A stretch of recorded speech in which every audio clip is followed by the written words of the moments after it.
ध्यान प्रबंध प्रभवेन निहत्थ कर्म प्रकृति समस्ता मुक्ति स्वरूपां पदवीं प्रपेदे तं संभवमिनामि महानुरागा सर्वस्तनिश्चद्म दश सुबल्ली प्रतानमारो हति चेत्तभूमौ तपोयमोद्भूत फलेर्बन्ध्या समाम्बुसिक्तानु नमो वार्जं समाम्बुसिक्तानु नमो नुआर्जम् गुरुवर बिमल सिंधु ने गुरुमा जी भर तो मैं निहारा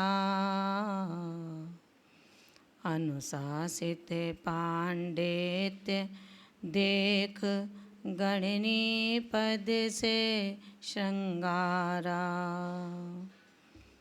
धीर वीरे गंभीर सरलता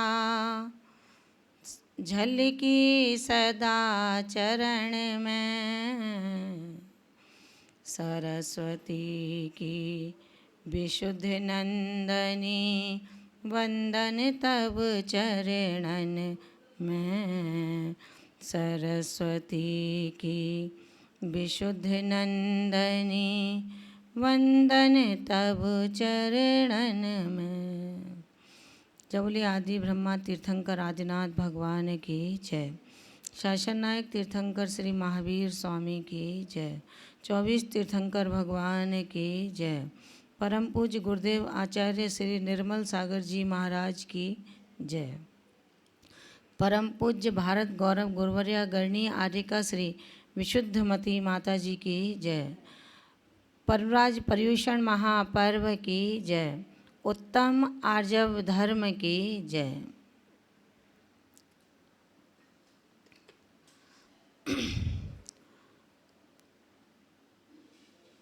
सर्वप्रथम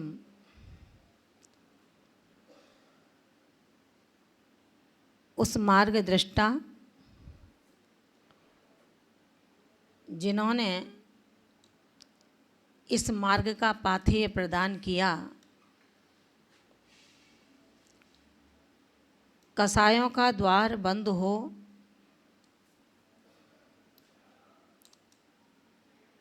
और स्वरूप की प्राप्ति हो ऐसा उपदेश दिया, ऐसी परम उपकारी अनंत वात्सल्य की धनी गुरुमा गणनी विशुद्धमती माता जी के श्री चरणों में वंदनामि निवेदित करती हूँ। संघस्थ ज्येष्ठ आर्यिका माता जी के श्री चरणों में वंदनामि निवेदन के बाद उपस्थित धर्म स्नेही त्यागी वृंद, जिज्ञासु भव्यात्माओं, पर्वराज महापर्यूषण पर्व के इस प्राकथन के अंतर्गत आज क्रमशः उस धर्म का तृतीय दिवस हम सबके बीच में है, यानी कि अतीत के पापों के प्रक्षालन का जो मार्ग है, स्वघर को प्राप्त करने का उसका उद्यम, उसका पुरुषार्थ हम सबके जीवन में कितना उपयोगी है। जैन दर्शन ने आगम के परिप्रेक्ष्य में बताया है कि हम चाहे कितने ही ग्रंथों का अध्ययन, स्वाध्याय, चिंतन कर लें, लेकिन उस चिंतन के साथ साथ, स्वाध्याय के साथ साथ यदि मुंह में नमक की डली है और रसगुल्ले का स्वाद लेना चाहें तो शायद उस रसगुल्ले का मधुरता युक्त स्वाद पूरी तरह से हमें प्राप्त नहीं हो पाएगा। दोष या तो रसना को दिया जाएगा या दोष उस गुलाब जामुन को दिया जाएगा जो मधुरता से परिपूर्ण है, लेकिन मेरे ही मुख में यदि नमक की डली रखी है तो निश्चित बात है कि मधुरता का जो स्वाद मुझे 100% आना चाहिए वो नहीं आता और स्वाद बेस्वाद में परिवर्तित हो जाता है। ठीक इसी प्रकार बारसौनपेक्षा ग्रंथ के अंतर्गत बताया गया है, जो साधक शुभ विचारों को करता हो, कुटिलता के भाव व मायाचारी के परिणामों को छोड़कर यदि चारित्र का पालन करे तो इस धर्म की व्याख्याएं करने की आवश्यकता नहीं रहेगी, क्योंकि धर्मों के इस परिप्रेक्ष्य में सूत्र दिया है रजो भावम इति आर्जवम। ऋजु माने सरलता, जिनके भाव यानी कि परिणाम, जिनके विचारों का परिणमन स्वाभाविक रूप की ओर निरंतर प्रेरित हो रहा हो, स्वाभाविक रूप की ओर निरंतर जा रहा हो, जो अपने स्वभाव को प्राप्त करने के लिए आकुल व्याकुल हो, जिसके मन के अंदर जब एकांत में बैठा हो, संग से, परिवार से जब अलग हो, अपनी जगह पर हो, ऐसा साधक सिर्फ यही विचार करता है कि मेरे जीवन की कमियां क्या हैं, मेरे दोष क्या हैं, मेरे व्रतों में क्या ऐसी कमी रह जाती होगी जो मेरे आवश्यक में मुझे पूरे नंबर नहीं मिल पाए। आचार्य भगवान ने यही कहा है कि राग द्वेष की डली जब तक साथ में रहेगी, कसायों की डली साथ में जब तक रहेगी, तब तक निश्चल ध्यान, शुभ विचार, कुटिल भावों की रहितता यानी कि मायाचारी से रहित हम रहते भी हैं तो भी शायद ये बाहरी परिप्रेक्ष्य होगा, अंतरंग का कारण नहीं होगा। आचार्य भगवंत कहते हैं, चारित्र का निर्बाध रूप से शुद्ध हृदय से पालन करने वाला साधक आर्जव धर्म से युक्त होता है, हो सकता है। लेकिन तमाम ग्रंथों को पढ़ें, पढ़ना मात्र कार्यकारी नहीं है, पढ़ डालना मात्र कार्यकारी नहीं है, किसी विद्वता के लिए उन शब्दों को रट लेना कार्यकारी नहीं है, उन शब्दों के साथ हम अपना आचरण करने लगें, हम अपने शब्दों को संवारने लगें, हम अपनी दृष्टि को सुधारने लगें। शब्द यानी कि अंतरंग की भावना, क्रिया यानी कि बाहर शरीर के माध्यम से प्रैक्टिकल आचरण, और वचनों से कहना, इन सब में जब एक में पना हो जाएगा, एक रूपता हो जाएगी, कथनी और करनी में अंतर का भेद समाप्त हो जाएगा, वहीं पर हमारा अभेद धर्म प्रारंभ हो जाएगा। सर्वार्थ सिद्धि ग्रंथ में भी यही कहा है, योगस्या वक्रता आर्जवम। योगों का वक्र न होना आर्जव कहलाता है। जिनका मन भी वक्र हो, जिनका तन भी वक्र हो, जिनकी क्रिया भी वक्र हो, वहाँ कहा गया है मनस्य एकम वचस एकम कर्मस एकम महात्मना। और मनस्य अन्यत, वचन अन्यत, कर्म अन्यत् दुरात्मना। जिसका मन एक है, वचन एक है, कार्य एक है, वो ही सज्जन है, वो ही महात्मा है, वो ही परमात्मा के मार्ग पर निरंतर बढ़ता है। और जिसके मन में कुछ, वचन में कुछ और क्रिया कुछ हैं। महात्मा के बाहरी लिंग को धारण करने के बावजूद भी वो महात्मा नहीं हैं, वो धर्मात्मा नहीं हैं। हमें धर्मात्मा, धर्म से अलंकृत होना है, धर्म के साथ रहना है अथवा धर्म को साथ रखना है। तो हमें उसी तरह सावधानी बरतनी होगी जैसे उलझी हुई रस्सी, जो रस्सी का उलझी हुई है उसको सीधा करने के लिए उस रस्सी के दोनों छोरों को सीधा करना पड़ता है। जब दोनों छोर सीधे करते हैं तो रस्सी सीधी हो जाती है, सरल हो जाती है। इसी प्रकार से जिसके मन से कपट रूपी उलझनें दूर हो गई हैं, जो कपटों से, कपटी मन से, कपटी क्रिया से, कपटी आचरण से उलझ चुका है रस्सी की तरह, ऐसा वो आत्मा अगर कपट परिणामों से दूर हो जाता है, उसके मन में उस रस्सी की तरह सरलता का जन्म स्वयमेव हो जाता है। आचार्य भगवंत कहते हैं कि जो विचार हृदय में हैं 100% उन विचारों को वचनों से कहो। अपन दूसरों को जब सुनते हैं, पढ़ते हैं तो कहते हैं कि बहुत अच्छा है, काश हम भी अच्छे हो जाएं। तो हमारा पढ़ना, हमारा सुनना और हमारा इतना पुरुषार्थ करना शायद सार्थक हो जाएगा।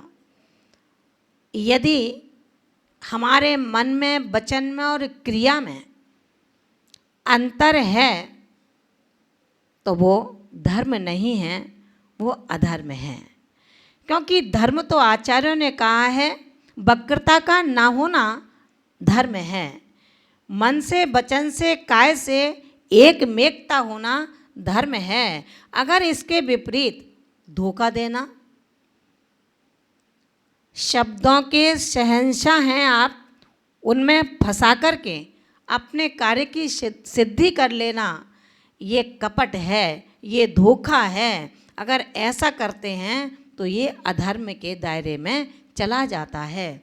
आचार्य पद्मनंदी पंचविंशतिका में आचार्यों ने कहा है कि इन दोनों में अंतर सिर्फ इतना है कि यदि धर्म साथ में हैं या हम धर्म के साथ हैं या धर्म हमारे साथ है तो वो स्वर्ग आदि के साथ में मोक्ष को प्राप्त कर सकता है।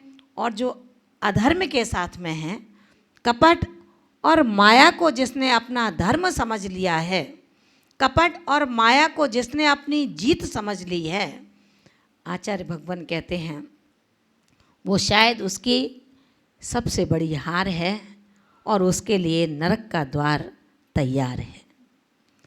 आचार्य भगवान हमें पल पल पर सिखाते हैं, जिसने माया की छाया को अपनी काया पर अगर रख लिया है तो उसने अपने मनुष्य पर्याय का सफाया कर दिया है। माया की काया, माया की छाया से काया का सफाया तो होगा ही होगा, लेकिन हमारे भावों का भी हम नृशंस हत्यारे कहे जाएंगे।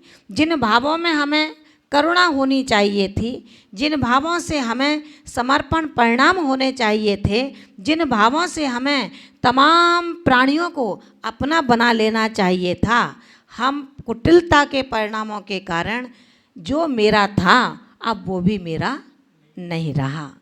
क्योंकि दोषों को आचार्य भगवान कहते हैं भगवती आराधना ग्रंथ के अंतर्गत कि हम दोषों को कितना छिपाएंगे, हम दोषों को के लिए कितना झूठ बोलेंगे, कितने बहाने लगाएंगे, कितना इधर उधर उलझेंगे।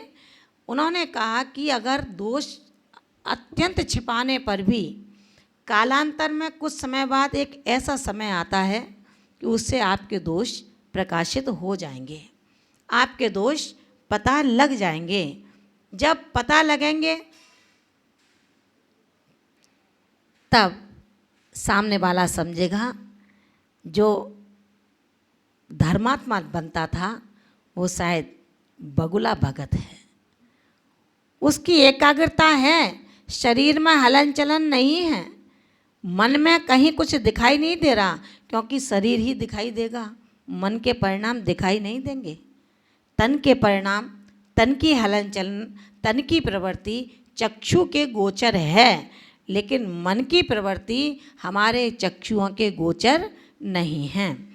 आचार्यों ने कहा है कि जो दोष बाद में मालूम पड़ेंगे फिर मायाचारी करने से फायदा क्या है, जो है वैसा कह दो। और यदि आपका कोई उत्कृष्ट पुण्य योग है, क्योंकि जिसकी यश कीर्ति प्रधान है उसकी यदि कोई गलती भी होती है तो लोग उसकी गलती को मानते नहीं हैं। क्यों? क्योंकि बाहर की प्रवृत्ति उसकी बहुत अच्छी है। आचार्य भगवंत कहते हैं जब तुम्हारे इतने पुण्य कर्म का उदय है, आपकी कपटपूर्ण भावना भी उन श्रीमानों को समझ में नहीं आती है, फिर तो आप श्रीमान धन्य हैं। फिर आपको कपट करने की आवश्यकता क्या है? जब इतना पुण्य का उदय है, अच्छा करो तो ये पुण्य और अधिक बढ़ेगा। लेकिन आचार्य भगवान ने कहा कपट से कभी भी धन की प्राप्ति नहीं होती, कपट पूर्ण व्यवहार से कभी भी यश की प्राप्ति नहीं होती, कपट पूर्ण व्यवहार से कभी भी दूसरे के विश्वास को जीता नहीं जा सकता है।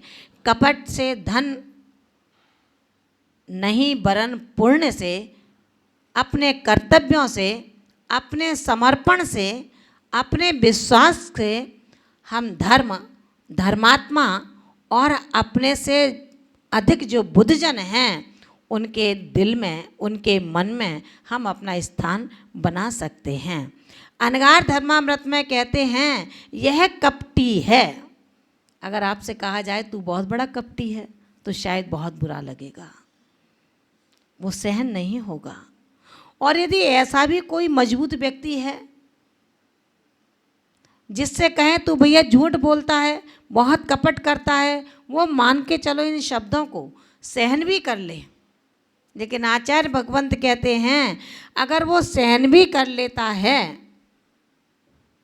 ऐसी अनंतान बंधी कसायों के माध्यम से अनंत संसार को वर्धित करता रहता है, अनंत पापों को करता रहता है, संसार की माया को इसलिए हमें दूर से छोड़ना चाहिए। ये प्रेरणा तो देते हैं, लेकिन आचार्य भगवंत कहते हैं कि हे जिज्ञासु आत्मन, संसार की माया को मत छोड़, लेकिन अपने अंतरंग के माया को तू छोड़ दे।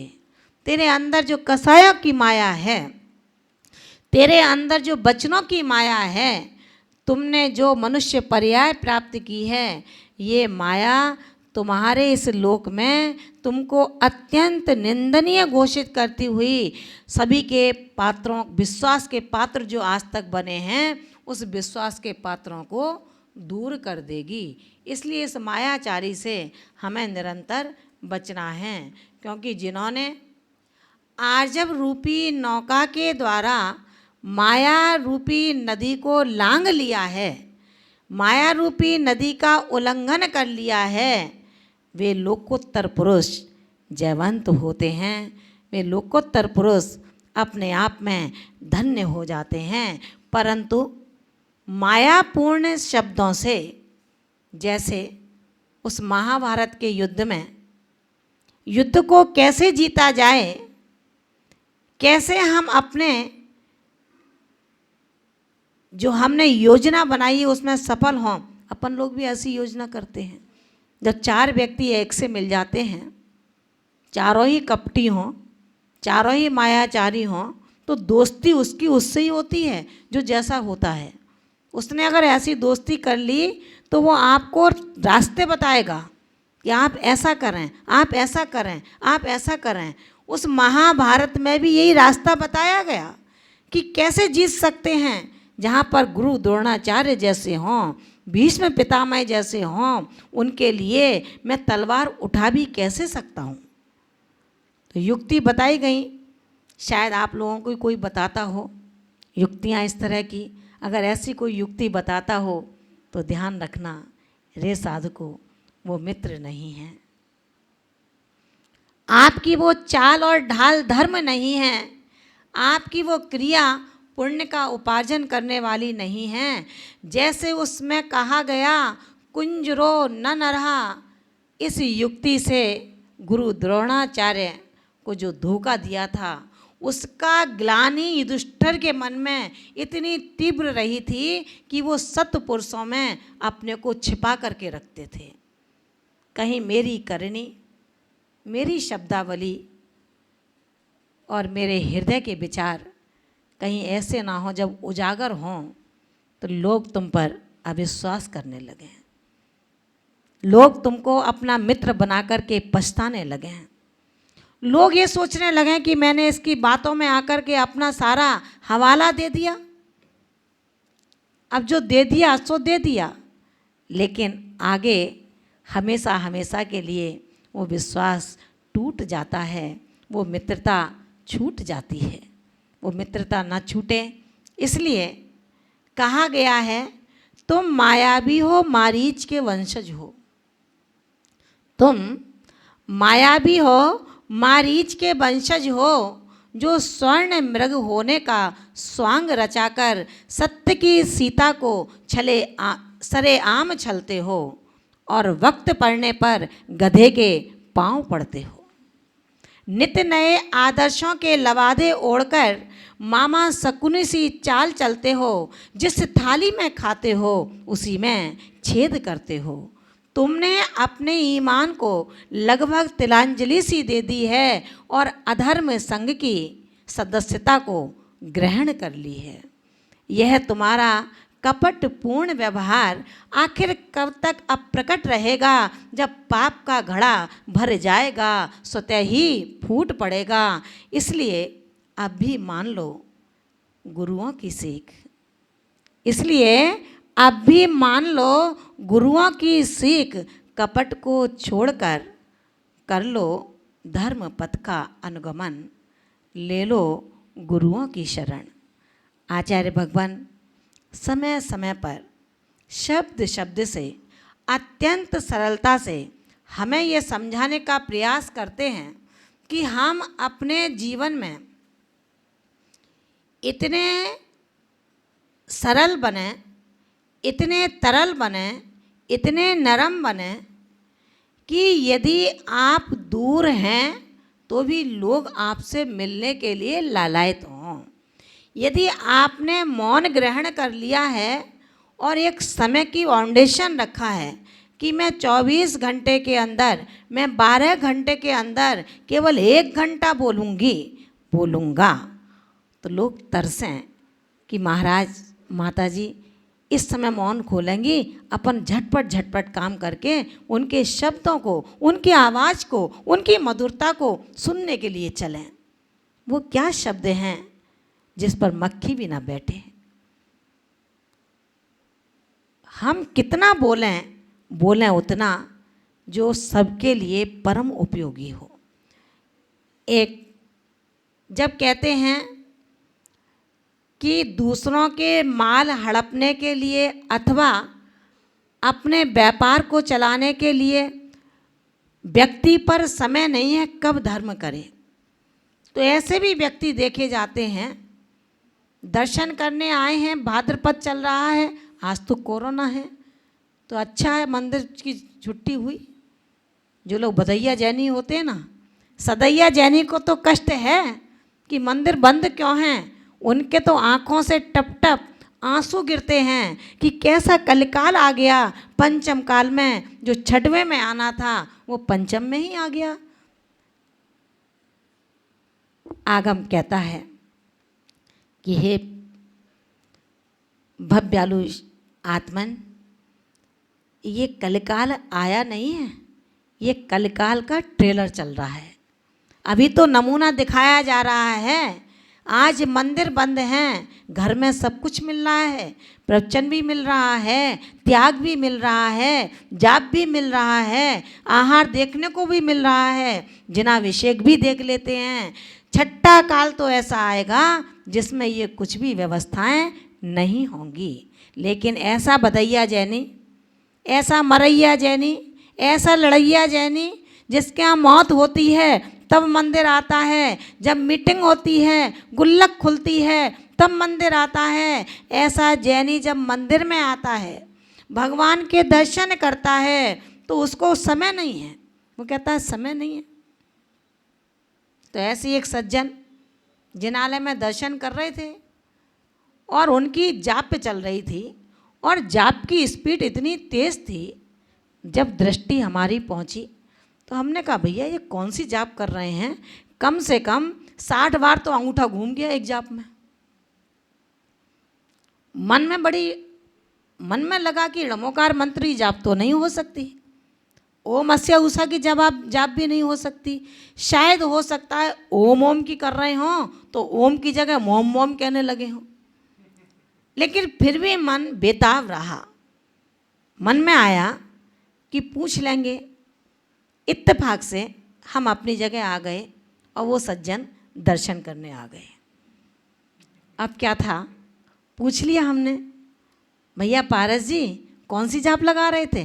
पारस जी नाम नहीं था, वो तो सामने बैठे हैं इसलिए मैं कहने में आ रहा है मेरे। तो मैंने उनसे ये कहा भैया आप जो जाप कर रहे थे उस जाप में बहुत तन्मयता थी, ना आँखें खुली थी, ना हलन चलन थी, शरीर की स्थिरता प्रतीत होती थी। कौन सी जाप थी, कौन सा मंत्र था जो बहुत स्पीड से दिया जा रहा था? वो सज्जन थोड़े से शर्माए और मुस्कराए और कह रहे बोले माता जी अब पर्यूषण पर मैं क्या झूठ बोलूं, आपको सही से बता देता हूं, आप कहना मत किसी से, नहीं तो मेरी बेइज्जती होगी। क्या है? बोले सच्ची बात तो ये माता जी, मैं ना जाप जानता हूँ, ना पूजा जानता हूँ, ना दर्शन जानता हूँ। मैं तो भगवान के सामने खड़े होकर सबके लिए ये बता रहा था भाई मैं भी मंदिर आता हूँ और अपने दुकान का हिसाब लगा रहा था। आचार्य भगवंत कहते हैं परिणामों की कितनी कलुषता है, बाहर की कितनी निर्मलता दिखाई दे रही है कि मैं रोज़ चौके में आता हूँ, मैं रोज़ माता जी की वैयावृत्ति करता हूँ, महाराज के रोज़ तेल लगाता हूँ। जिस माता जी की वैयावृत्ति चल रही हो, जिस महाराज की वैयावृत्ति चल रही हो, जिसके लिए इतना पुरुषार्थ चल रहा हो कि आए हुए अतिथिगण भूखे ना रह जाएं, प्यासे ना रह जाएं, कमज़ोर ना हो जाएं, उनके लिए यदि उनका कोई एक भक्त 2 चीज़ बना ले तो उसके लिए वहीं पर उल्टा सीधा बकना शुरू हो जाता है। जैन दर्शन कहता है कैसा धर्म है तेरा, अपने लिए तू प्रशंसा करता है और दूसरा जब कुछ करता है तो उसी साधु के लिए जिसको तू चाहता है। ऐसे हल्के शब्द बोल देता है। कभी विचार तो करो, अगर मित्रता से शत्रुता परिवर्तित हो जाए तो कम से कम ऐसे शब्द तो बोलो जब पुनः मिलें तो आपको शर्मिंदा ना होना पड़े। अपना हृदय इतना विशाल रखो, अगर 2 चीज़ किसी ने बना भी ली तो फर्क क्या पड़ता है? कोई साधु तुमसे अलग नहीं होगा और ना बनाने से किसी दूसरे का नहीं होगा। संत और साधु, मुनि और आर्यका कहीं किसी के नहीं होते हैं, उन्हें किसी से कुछ लेना देना नहीं होता। 2 रोटी से अपना पेट इसलिए भरते हैं कि उनकी धर्म की गाड़ी, उनके आवश्यक का स्टीयरिंग उनके हाथ में रहे। अगर बीमार होंगे, शिथिल होंगे, कमज़ोर होंगे तो निश्चित रूप से अपने जीवन में अपने आवश्यकों को वो पाल नहीं पाएंगे। आचार्य भगवंत कहते हैं ये माया दुर्भाग्य की जननी होती है। अविद्या की जन्मभूमि होती है, पुण्य नाशिनी है, निंदा को विस्तृत करने वाली है। इस माया से सदैव दूर रहना चाहिए। आचार्य उमा स्वामी जी ने भी तत्वार्थ सूत्र ग्रंथ के अंतर्गत माया त्रयोगरस्य सूत्र देकर के इंगित किया है कि रे श्रावक, संभल के चलना, कहीं ऐसा ना हो जाए उस भिखारी की तरह, उस गरीब की तरह जो रोज भोजन करता है और जिस दिन निमंत्रण आ गया बाहर से, उसने सोचा आज नगर सेठ ने मुझे आमंत्रित किया है, चलो चलता हूँ, भरपेट खाऊंगा, जी भर के खाऊंगा। होता क्या है, पति पत्नी दोनों जाते हैं। पत्नी ने कहा लाओ थोड़ा सा काम कर दूँ मैं। काम करके भोजन करने की पहले ऐसी परंपराएं थीं। किसी के घर में कोई शादी आदि होती थी तो जब भोजन का निमंत्रण होता था तो महिलाएं पहले आकर के 2-4 पूड़ी बिलवा लेती थी, फिर भोजन करने बैठती थी। तो उन्हें ऐसा लगता था कि मैं ऐसे ही भोजन नहीं कर रही हूँ। ऐसे ही उन्होंने कहा कि लाओ हम थोड़ा आपका सहयोग कर दें, तो वो भी करने लगी और अपने पति से इशारा किया तुम झटपट बैठ जाओ, अभी मैं भोजन कराऊंगी, तुमको कटोरा भर घी खिला दूंगी। दुबला पतला आदमी कटोरा भर घी क्या पचा पाएगा। पति बेचारा ऐसा पतला जैसे सिगरेट होती है। अब ऐसा दुबला पतला आदमी को पत्नी कहती है कि झटपट बैठो, मैं तुम्हें भोजन करा दूंगी। और जब पति बैठ गया, उसने भोजन कर लिया, सभी को चम्मच भर भर करके घी देती है, लेकिन पति का नंबर आता है तो हाय गरम है और पूरा कटोरा छोड़ देती है। कहीं ऐसा हम कर तो नहीं रहे, वो तो हाय हाय नहीं कर रहे अपन, बहुत गजब हो गया माता जी, अपन कितना आश्चर्य कर रहे हैं। कहीं ऐसा हमसे तो नहीं हो रहा, मेरा बेटा आएगा तो मलाई का दूध और पड़ोसी का बेटा आएगा तो पानी मिला कर के दूध। मेरे बेटे को दूध पिलाऊंगी तो प्योर दूध होना चाहिए, और साधु आए तो क्या फर्क पड़ता है, 1 का 2 किलो भी हो जाए तो चलेगा। रे श्रावक को जरा विचार करना, हम 10 धर्म की यशोगाथा गा रहे हैं।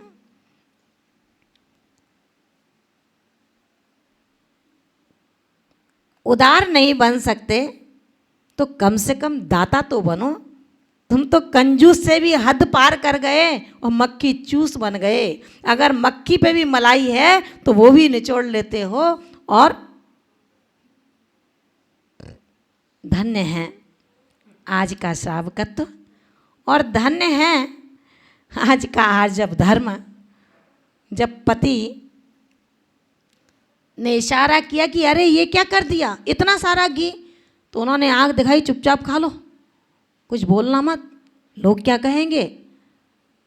पति क्रोधपूर्ण दिखावे से, कि लोग ये ना समझें कि पत्नी ने ऐसा कर दिया, दिखाने बतौर, दिखाने के लिए, नहीं नहीं हमें नहीं चाहिए, हमें नहीं चाहिए, हमें नहीं चाहिए, और पूरा घी पड़ जाए तो अच्छा है, थोड़ी ताकत रहेगी। आचार्य देव कहते हैं शरीर की पुष्टि घी कर सकता है, लेकिन आत्मा को शक्तिवान तेरा आर्जव धर्म बना सकता है। शरीर की पुष्टि को हमें नहीं देखना है। यद देहस्पकाराय तज्जीवस्पकारकम, जो देह का उपकार करता है वो जीव का यानी कि आत्मा का उपकार करता है। आचार्य भगवंत कहते हैं अत्यधिक घी खाने से उसका स्वास्थ्य खराब हो गया और मर करके वो बैल बन गया। ध्यान रखना, जो घी ज़्यादा खाते हो थोड़ा सा विचार करना, वो बैल बन गया। और जो पत्नी थी, पति के वियोग में आर्तरौद्र ध्यान से रोने लगी, चीखने लगी, चिल्लाने लगी। भाई बिना पति के पत्नी का भी कोई ठिकाना नहीं है, क्योंकि पति तो आंखें देख करके शांत हो जाएगा, पड़ोसी थोड़ी होगा। अब वो रोने लगी, अंत में क्या हुआ, वो भी मर गई और वो गाय बन गई। और सेठ के यहाँ ही दोनों जन्म ले लेते हैं। अब जितना घी उस व्यक्ति ने खाया था, अब बैल बन करके उतने घी को पूरे बोनस के साथ, पूरे चक्रवर्ती ब्याज के साथ, उसका कहते हैं ना कि जो कहते हैं कि जो लेते हैं ना, लोन लेते हैं, उसका ब्याज भी देना पड़ता है, विद ब्याज। उसको बैल बन करके चुकाना पड़ा और गाय बन करके दूध दे करके अपना कर्ज चुकाती है। तो भैया बैल और गाय बनना पड़े, मनुष्य से जानवर बनना पड़े, ऐसी छलमय जिंदगी का मतलब भी क्या है। ऋजो भाव इति आजबम, ऋजुता का भाव, ऋजुता का नाम सरलता है। कुटिलता का अभाव जहाँ पर है वहाँ पर सरलता का जन्म है। कुटिलता कठिनाई पैदा करती है और ऋजुता हमारे असंभव कार्यों को भी संभव कर देती है। हम अपने विश्वास से, हम अपनी प्रतीति से किंचित भी ना डगमगाएं और विचार ये करें कि अपने जीवन को हम धर्म के साथ कैसे जी सकते हैं। क्योंकि कहा गया है, आप लोग सब विद्वान हैं या माताजी हैं, और जितने आप श्रावक हो, साधुओं की परिचर्या टोंक में तो बहुत ज़्यादा होती है। साधु आते रहते हैं तो, और हम वो आने के अभ्यासी हो गए और तुम गाने के अभ्यासी हो गए, अंतर किसी में है ही नहीं। तो विचार ये करना है, जब हम रोज़ पढ़ते हैं, रोज़ सुनते हैं, क्योंकि योगों की वक्रता क्या बताई, योगों में यदि वक्रता है, कुटिलता है, तो ये आर्जव धर्म नहीं है। और इससे विपरीत यदि योगों में सरलता है, जो मन में है वही वचन में है।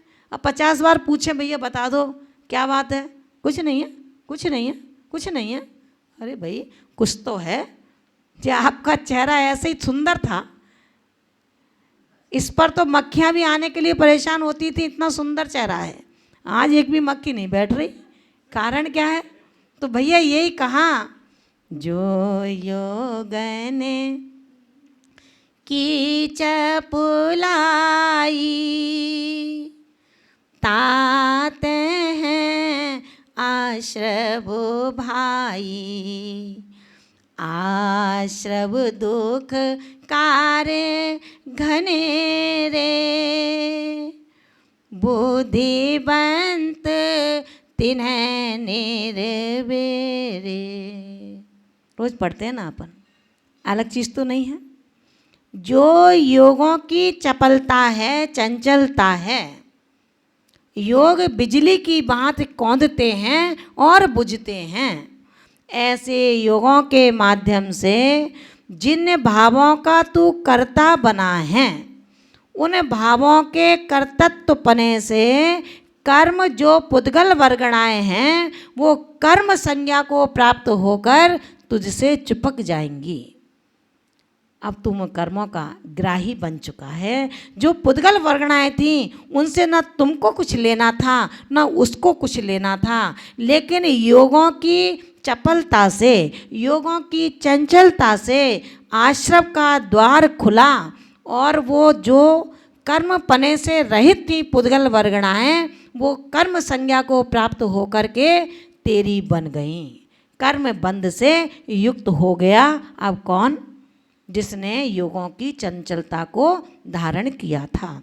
यही कहा गया, कोटि जन्म तप तपें ज्ञान बिन कर्म झरे जे, ज्ञानी के छिन माए त्रिगुप्त तय सहज टरे ते।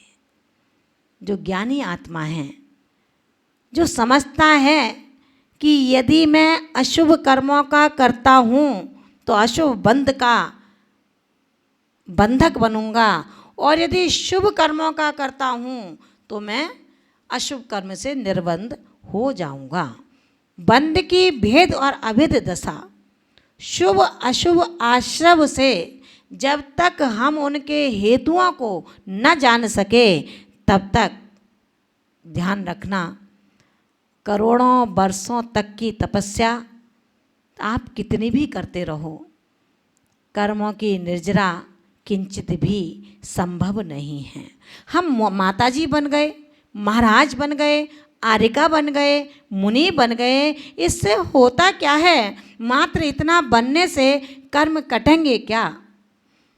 अगर मायाचारी है, अहंकार है, क्रोध है, पर्वत के ऊपर चढ़ कर के भी अगर ग्रीष्म काल की तपन को हम सहन करते हैं तो भी आचार्य भगवंत कहते हैं ऐसे ग्रीष्म काल की तपन पर अगर शिखरों के, पर्वतों के शिखरों पर करोड़ों वर्ष तपस्या करते रहो, वृक्ष के नीचे चातुर्मास करते रहो, शीतकाल में नदियों के किनारे बैठे रहो, लेकिन किंचित भी कर्म कटने वाले नहीं हैं। इसलिए हमें ये ध्यान देना है कि अंतर के भेद को जाने बिना, यानी कि भेद विज्ञान के बिना ज्ञान की किरण कभी प्रकाशित हो नहीं सकती है। कहा गया है जह विषमुव भुजंता बेजा पुरुषाण मरण मुभयंती पुग्गलिकं मुत्सुदयं ते भुंजादिणे विभज्यते राणी। जिस प्रकार एक वैद्य विष खा करके भी मरण को प्राप्त नहीं होता, वैसे ही ज्ञानी जीव कर्म फल को भोगता हुआ भी बंध को प्राप्त नहीं होता। इसलिए नीतिकारों ने कहा है ज्ञानी के हाथ से जहर पान कर लेना कहीं उत्तम है, लेकिन अज्ञानी के हाथ का अमृत पान करना भी बहुत ही दुष्कर है, दुस्साध्य है, नहीं करना चाहिए। समझ में आ रहा है? आहार देते वक्त भी अगर क्रोध है, आहार देते वक्त भी अगर मान है, आहार का द्रव्य बनाते बनाते मायाचारी है, वो द्रव्य आपका लेने योग्य नहीं है, वो आपका द्रव्य ग्रहण करने योग्य नहीं है, लेकिन आपको भी पता है मरता क्या नहीं करता। कोरोना में जाओगी कहाँ जाओ, हम जैसा करेंगे वैसा ही रहना पड़ेगा। महान भावों, ये कोरोना तो कुछ भी नहीं है, ये तो सिर्फ पूर्व कर्मों का उदय काल है। लेकिन मुझे ऐसा लगता है ये अशाश्वत कोरोना छूट जाएगा, टूट जाएगा, चला जाएगा, लेकिन जो परिणामों से जो तुम अपना कोरोना बना ले रहे हो, बहुत से दुकानदारों ने बहुत फ़ायदा किया इस कोरोना में। 500 का माल 5000 में बेच दिया, 5000 का 50,000 में बेच दिया, 5 रुपए का 500 में बेच दिया, खूब मज़े लूटे हैं। लेकिन ध्यान रखना पारस जी, जिस दिन कर्मों का मज़ा आएगा ना, तो आप कहोगे माता जी क्या हो गया, आंसू भी पहुँचूँ तो मेरा कपड़ा भी लाल लाल हो रहा है। खून के आंसू बहाने पड़ते हैं जब कर्मों का विपाक काल उस मायाचारी के सामने आता है। आचार्य भगवान कहते हैं आगम के परिप्रेक्ष्य में 4 तरह के व्यक्तियों का व्याख्यान किया गया है। एक वो जो बाहर से भी सरल हैं और भीतर से भी सरल हैं। एक वो जो बाहर से भी कुटिल हैं और भीतर से सरल हैं। एक वो जो बाहर से सरल हैं पर भीतर से कुटिल हैं। एक वो जो बाहर से भी कुटिल हैं और भीतर से भी कुटिल हैं। तो अब ये नहीं बताया आगम में कौन ऐसा है, बस ऐसे हैं, होते हैं। अब थर्मामीटर अपनी बगल में लगाना है। अब दूसरों की बगल में थर्मामीटर लगा दें और कहें भैया मुझे 2 बुखार है, मुझे 1 बुखार है, तो कहेंगे माता जी हाथ ऐसा लगता तो नहीं आपको बुखार है, दीदी लगता नहीं आपको बुखार है, अरे है देखो थर्मामीटर, तो भी लगाओ। बोले मैं क्यों लगाऊं, उसके में लगाओ बुखार जिसको है। अरे भैया सुई तो घर में खोई है और बाहर की जो लाइट जल रही है सुई उसमें ढूंढी जा रही है, तो मिलेगी क्या? धर्म तो आपके भीतर है। अब जो पूजा कर रहा है उसका हाथ लगा दिया आपने, धर्म मेरे पास आ जाएगा। तो भैया जैसे धर्म की पूजा में हाथ लग सकता है, पत्नी की जो भोजन कर रही हो उसको हाथ लगा लेना, जैसे पेट उसका भरता है आपका भी भर जाएगा।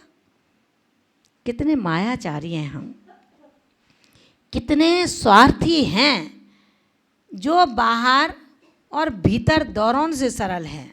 ऐसे प्रथम प्रकार के लोग जो उत्तम लोग कहे जाते हैं, जिनके हृदय में कपट और कुटिलता कभी स्थान प्राप्त नहीं करती, जो पाप भीरू हैं, पापों से डरते हैं, निष्कपट हैं भीतर से भी और बाहर से भी, निश्चल हैं, साधक और साधना का जहाँ भेद समाप्त कर दिया है, ऐसे साधकों को आगम श्रेष्ठ और ज्येष्ठ कहता है।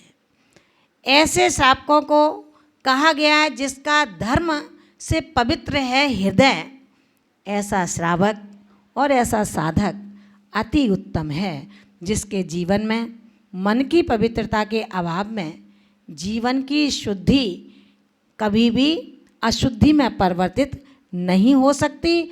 और यह प्रभावशाली मुद्रा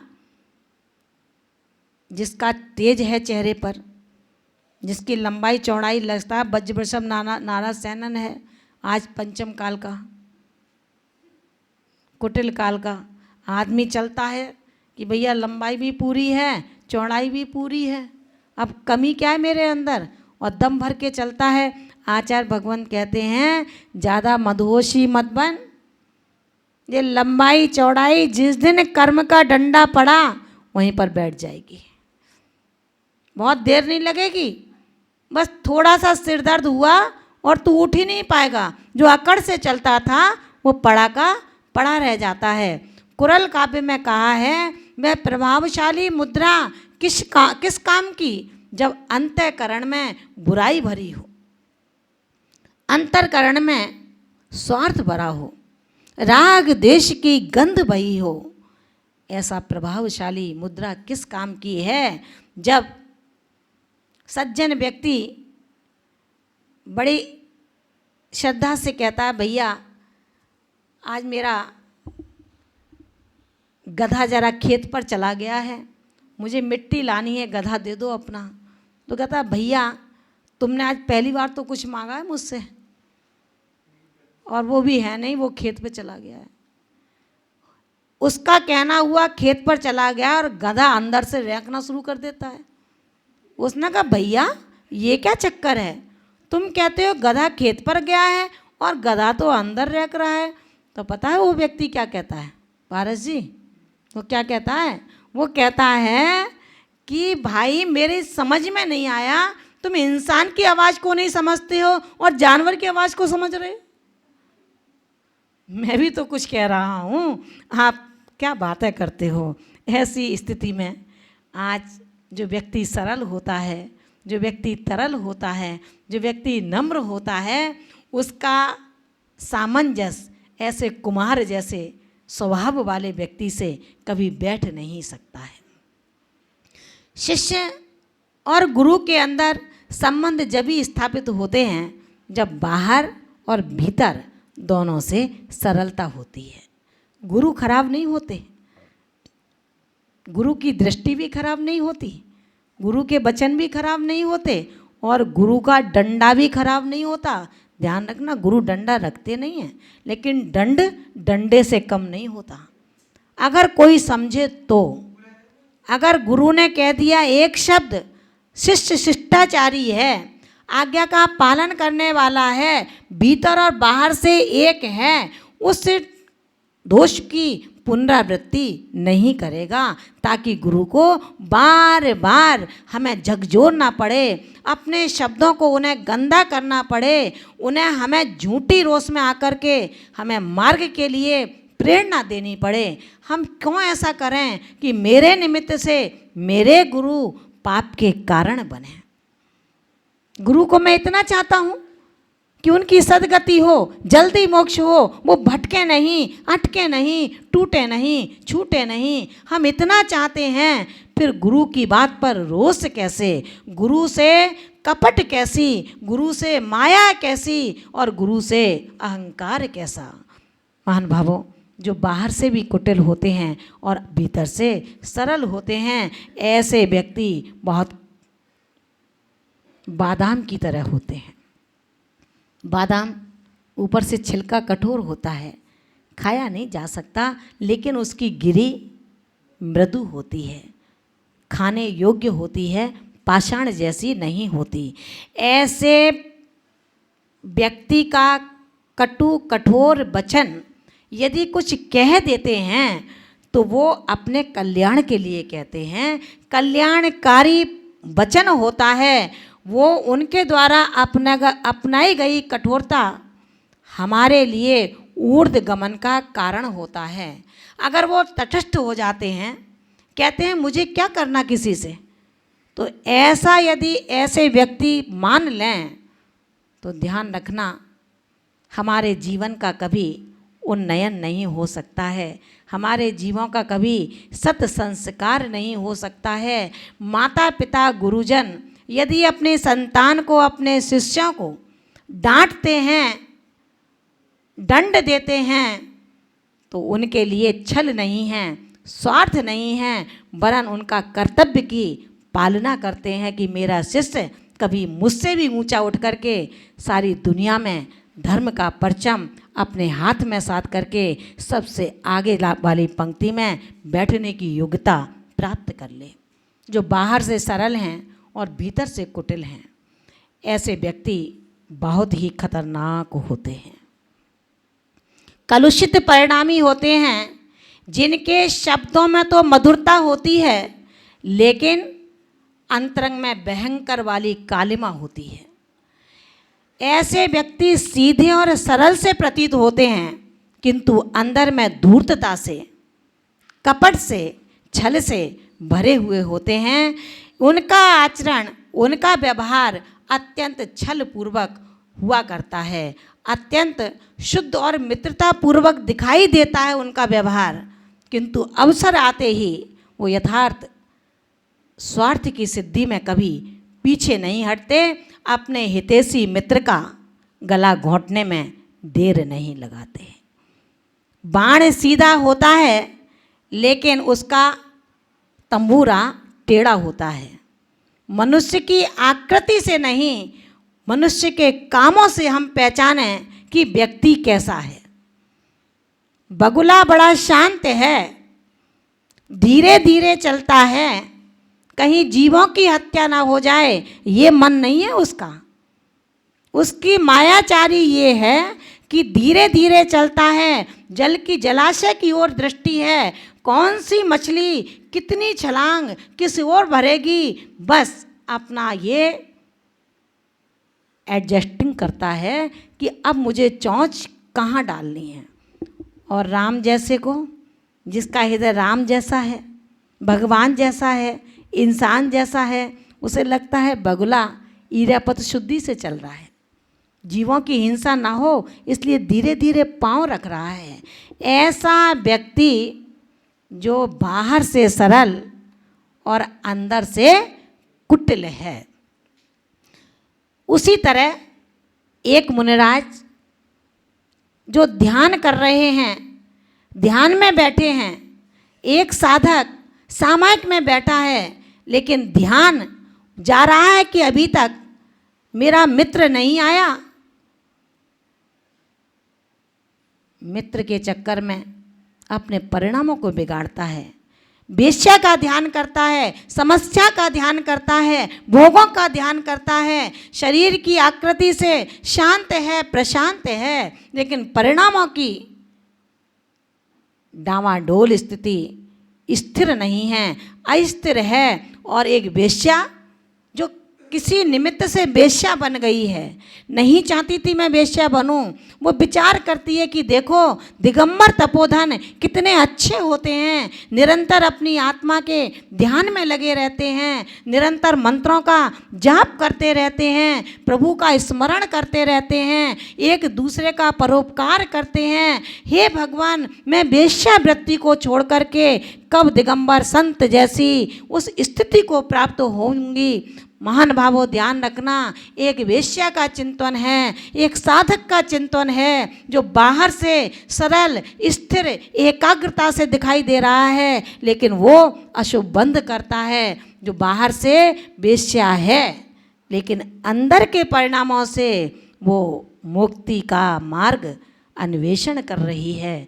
ऐसा परिणाम जो बाहर से सरल है, भीतर से कुटिल है, ऐसी दोस्ती कहीं मेरे जीवन को, मेरे इस भव को दूषित ना कर दे, मेरे इस पर्याय को कहीं व्यर्थ ना कर दे।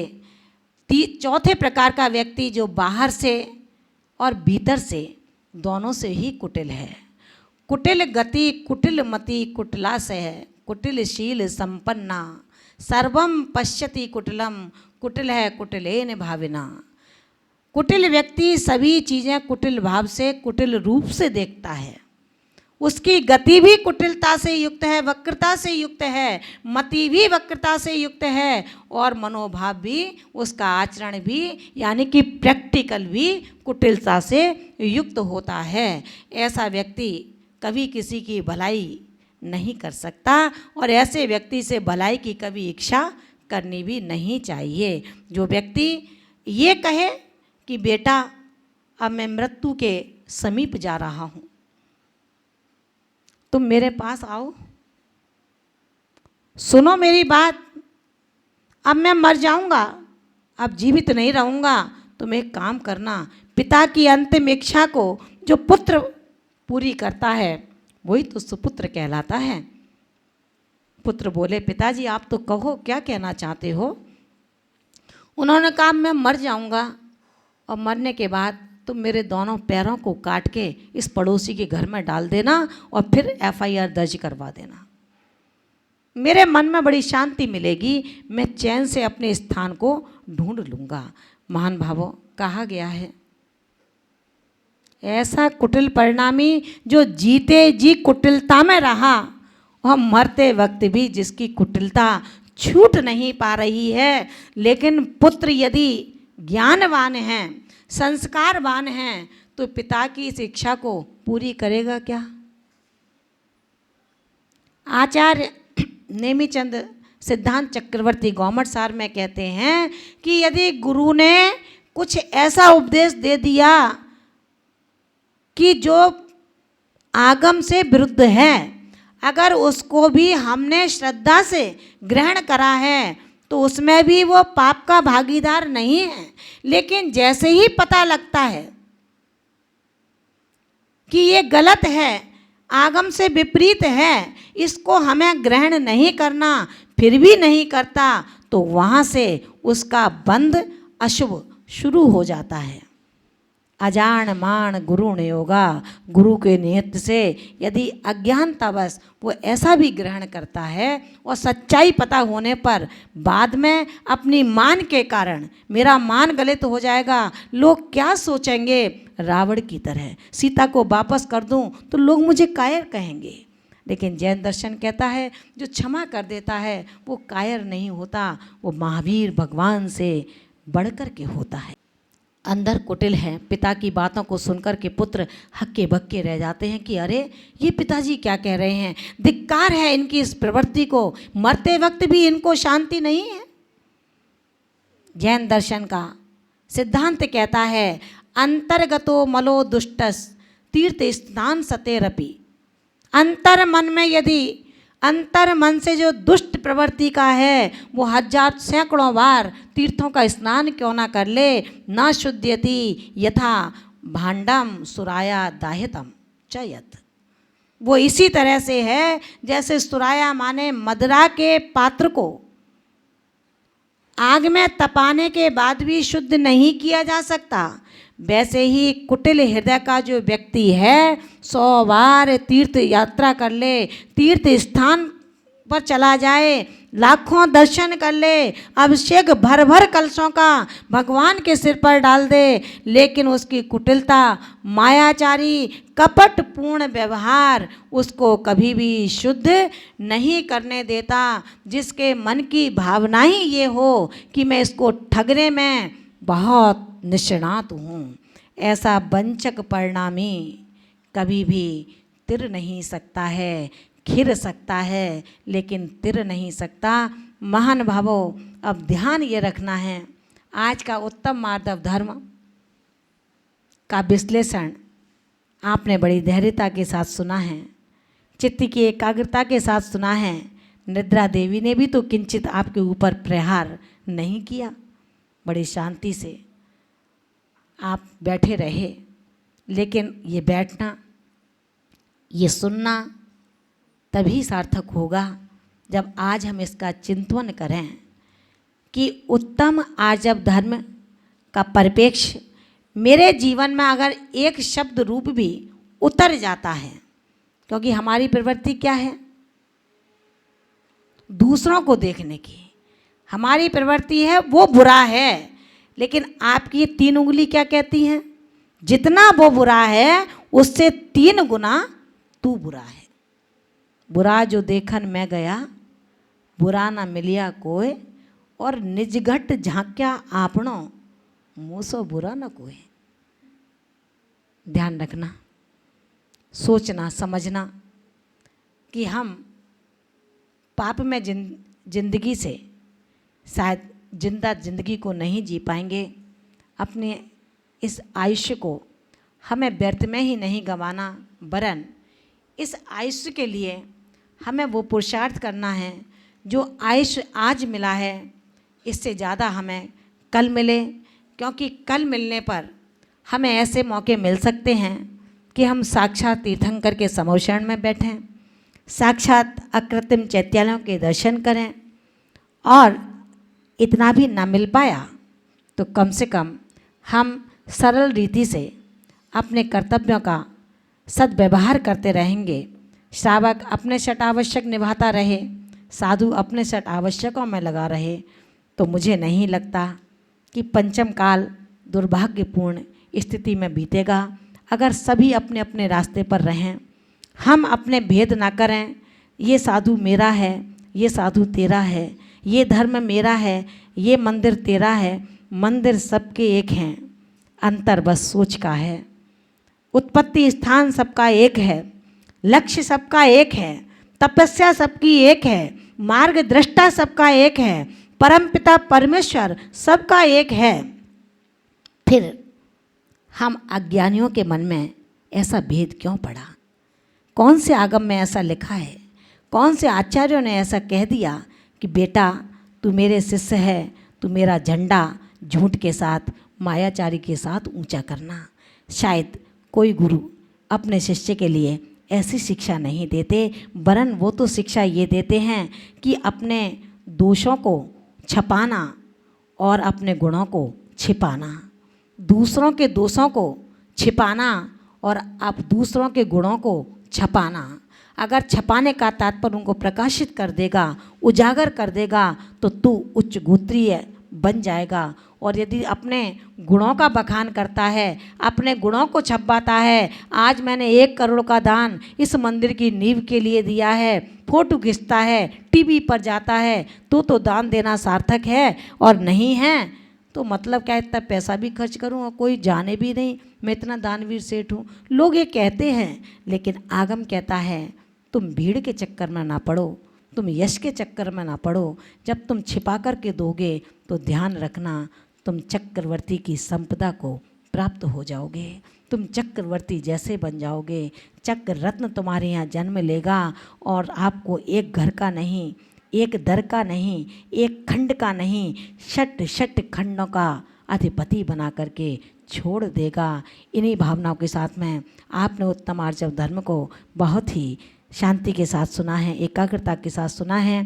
आज उत्तम आर्जव धर्म के परिप्रेक्ष्य में आप सबके लिए यही कामना, भावना और प्रार्थना करती हूँ वो परमात्मा और वो धर्म आपको असीम सौंदर्यता, चिरंजीवता, आरोग्यता और समृद्धता प्रदान करता हुआ आपके परिणामों की कुटिलता को जड़ से बाहर कर दे और आपके अंतरंग में धर्म की जड़ का उन्नयन कर दे। आज की जाप रहेगी ओम रेम उत्तम आर्जव धर्मांगाय नमः। आज के दिन हमारा नियम रहेगा कि हम किसी भी परिस्थिति में मायाचारी नहीं करेंगे। चाहे दाल देनी है तो दाल नहीं है तो मना कर दो, लेकिन ये ना कहो अभी लेकर के आ रहे हैं। अपने परिवारी जनों के लिए हम किसी भी तरह आज उन्हें मायाचारी के आगोश में न फंसाएं, उनके साथ में एक सुंदर, मधुर और सत्य का व्यवहार करें। इतना कह करके जय बोलिए उत्तम आर्जव धर्म की जय।